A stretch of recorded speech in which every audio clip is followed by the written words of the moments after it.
Aleister Crowley is one of the most controversial figures in modern occultism.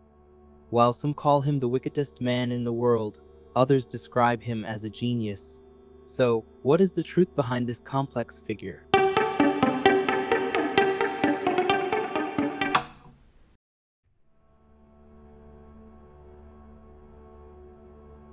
Edward Alexander Crowley was born on October 12, 1875 in Warwickshire, England. He grew up in a devout Plymouth Brethren family. The death of his father led Crowley to drift away from Christianity and adopt a rebellious path as a child. After his father's death, Crowley's mother took full control of his upbringing and subjected him to strict discipline. However, Crowley remained a defiant and unruly child. When he assaulted the housemaid at the age of 14, his mother nicknamed him the Beast from the Bible. Crowley took immense pleasure in this and later claimed that living up to this nickname by committing sins gave him satisfaction. He devoted the rest of his life to living in a manner befitting the nickname. Crowley studied at Cambridge University but chose to engage in independent reading rather than attending formal classes. He left without completing his degree. During this period, his interest in literature and the occult deepened. He became particularly fascinated by the teachings of Hermes Trismegistus and mystical traditions like Sufism.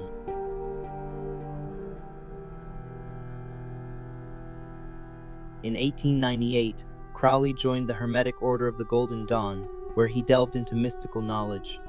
Disillusioned with the organization's fractious nature, Crowley developed his own philosophy, which he named the Lema.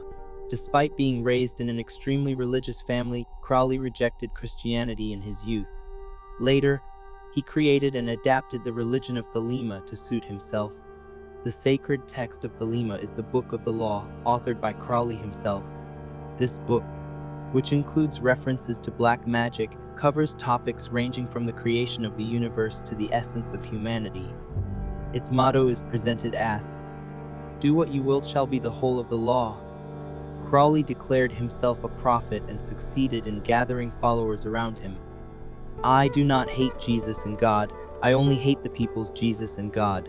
Crowley claimed that he was protected by a being named Aiwass, who some accounts suggest was Horus. During a trip to Cairo, he stated that his wife Rose channeled this being and over the course of 3 days, dictated the Book of the Law to him. According to Crowley, this formless and bodiless entity had guided him throughout his life. Crowley's connection with witchcraft stands out, particularly in the field of ceremonial magic. Using various rituals, symbols, and secret teachings, Crowley became a key figure in Western occultism.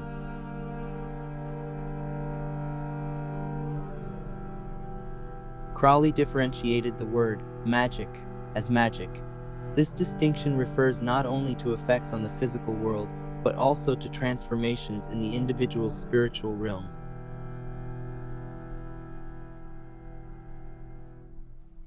Most of Crowley's rituals and magical practices incorporated symbolism, mantras, and meditation techniques. He viewed such rituals as tools for personal and spiritual growth.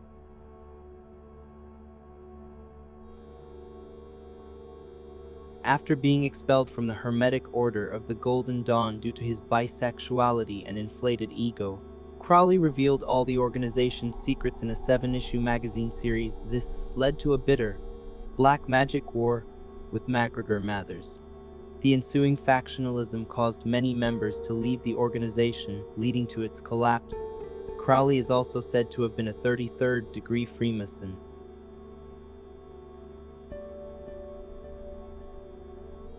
In his 50s, while working on the Supreme Ordeal, Crowley conducted experiments involving a guest at the house where he was staying. Pauline Pierce, thought to have assisted Crowley in his deviant sexual experiments, returned to her husband and gave birth to a daughter, Barbara, on June 8, 1925, exactly 8 months later. Barbara later married George H.W. Bush, who went on to become the President of the United States. Is all this coincidence? We cannot say for sure, but if not, then George W. Bush would be Aleister Crowley's biological grandson. Moreover, the striking resemblance between Barbara and Crowley supports this rumor.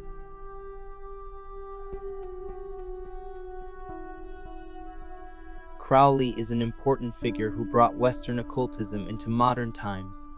Many occult communities base their teachings on his doctrines. In the 1960s and 70s, Crowley's influence was significant in popular culture. He was frequently referenced in the music world by bands such as the Beatles and Led Zeppelin.